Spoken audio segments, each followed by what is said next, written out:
مفتی صاحب کے YouTube channel کو سبسکرائب کیجیے، مفتی عطاء الرحمن قاسمی۔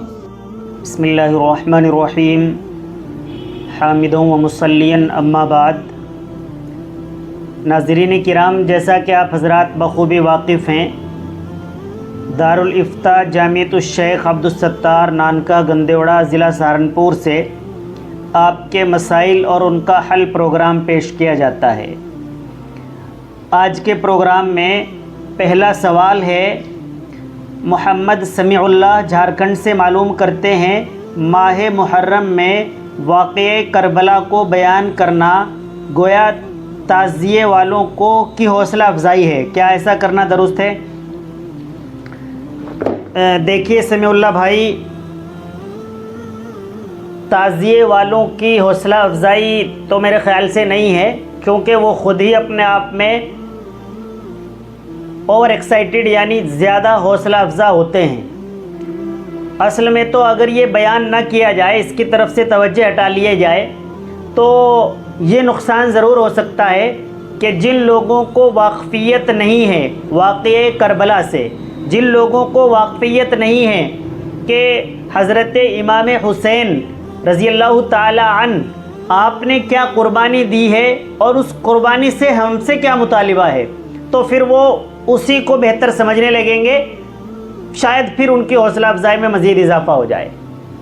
تو ہمارے خیال سے تو یہ لازمی ہے کہ اس ماہ میں مستقل طور پر جہاں بھی خطاب کا موقع ملے، کربلا کے واقعے ہی کو بیان کیا جائے، یا جن لوگوں کو پڑھنا آتا ہے ہندی میں یا اردو میں، وہ واقعہ کربلا کی کتاب تلاش کریں اور اس کا پورا مطالعہ کریں۔ پوری معلومات ہونی چاہیے کہ واقعہ کب پیش آیا، کیوں پیش آیا، کتنے لوگوں کو شہید کیا گیا، اور اس واقعے کا پس منظر کیا ہے، یہ کیوں پیش آیا تھا۔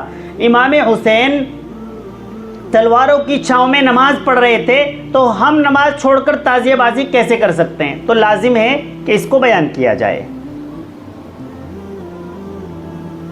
محمد عفان بہٹ سے معلوم کرتے ہیں، وضو کے بعد اگر کسی کے سطر پر نظر پڑ جائے تو کیا وضو ٹوٹ جائے گی؟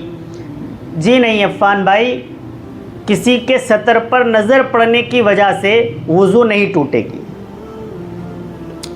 محمد نشاط ہاپوڑ سے معلوم کرتے ہیں، زید نے ہندا سے نکاح کیا، لیکن ہندا کی پہلے نکاح سے ایک بیٹی ہے، کیا ہندا کی بیٹی زید کی وراثت میں حصے دار ہوگی؟ دیکھیں نشاط بھائی، صورت مسئولہ میں وہ جو پہلے شوہر کی بیٹی ہے جو اس خاتون کے ساتھ آئی ہے، وہ اس دوسرے شوہر یعنی جس کے ساتھ اب نکاح ہوا ہے، اس کے مال کی وراثت میں حصے دار نہیں ہوگی، وہ وارثہ نہیں ہوگی۔ محمد ارسلان گنگو سے معلوم کرتے ہیں، عدت والی خاتون کے پاس چچا، تایا، ماموں، پھوپھا اور خالو جا سکتے ہیں یا نہیں؟ چچا، تایا اور ماموں جا سکتے ہیں، پھوپھا اور خالو نہیں جا سکتے ہیں۔ عبد المؤمن مہاراشٹر سے معلوم کرتے ہیں، کریڈٹ کارڈ کا استعمال کرنا جائز ہے یا نہیں؟ دیکھیے یہ بہت سمجھنے کی بات ہے۔